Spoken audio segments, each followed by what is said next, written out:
Hey guys, this is Caleb Andes with Process Outdoors. Today, the kids and I are going to be working on cleaning out the freezer from some of last year's deer. So we got a bunch of ground meat left, although the family does eat deer meat all year long, tacos and meatloaf and about anything else you can put ground meat into.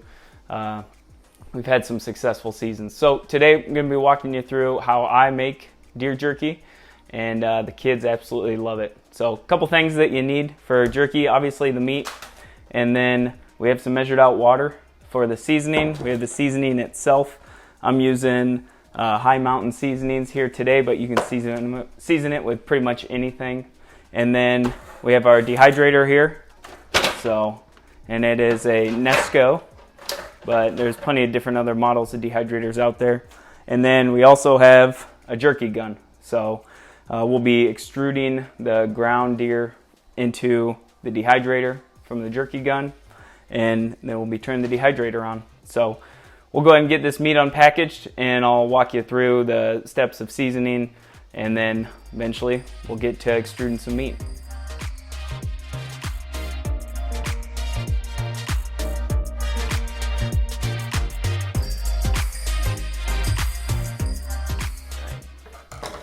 All right, so we got our meat all unpackaged. The next step is we're going to do some seasoning. So this will kind of be a two-parter. We'll go ahead and walk you through the seasoning of it, and then we'll come back after it's marinated for about 4 hours, and we'll walk you through extruding it onto the dehydrator itself and dehydrating it out. So I just follow the instructions, not to a T obviously. Calls for 15 pounds of meat.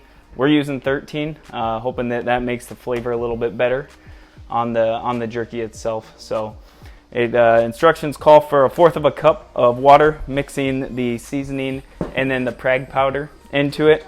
And if you're doing your own seasoning and you don't have Prag powder, you can buy it. You can buy it on Amazon or whatever. It's Prag #1 powder, and that's actually what cures the meat. So we're not actually cooking the meat, we're just dehydrating it, but it cures the meat, so it gets rid of all the bacteria and everything, and it's safe to eat. So what we'll do is we'll dump both the packets of the Prag powder as well as, look at that.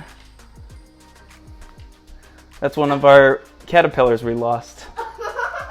All right, so we'll remove the caterpillar, and then we're gonna dump the seasoning in and the Prag powder. So this is the seasoning itself, and we'll go ahead and mix it together in the water.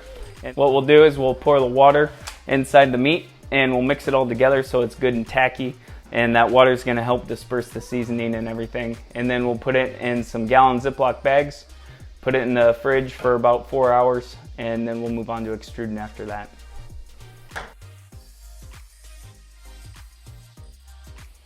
All right, so we had our jerky meat in the fridge for about 4 hours, and it's marinated.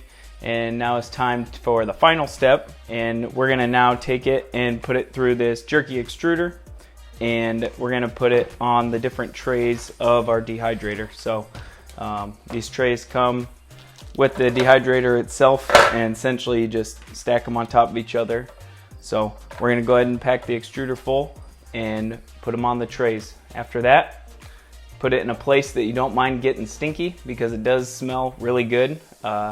But usually my job gets kicked out to the garage or down in the basement if I'm running more than one.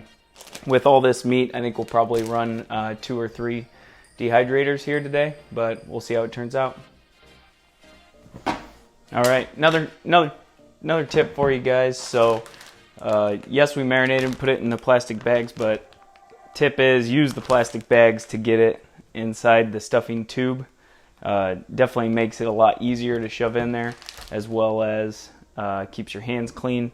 And then the second tip is, this was my first jerky gun compared to this thing. Takes at least a half hour out of your work. Having to refill is obviously the most time consuming thing, and this thing is chintzy and the gears always slip on it. So spend an extra $30 and get yourself a good extruder. Definitely worth it. Daddy. All right, so it's the next morning. I left the dehydrators on overnight, and ended up taking them about 7 or 8 hours, lost count. But it smelled good down there, and it smells good up here. So What we got is, looks like significantly less meat, but it's just been dehydrated, so taking all the moisture out, and it is good to store now. So what we'll end up doing is we'll put them in some gallon Ziploc bags. We'll freeze some of them, and the rest of them we'll feed to little kids.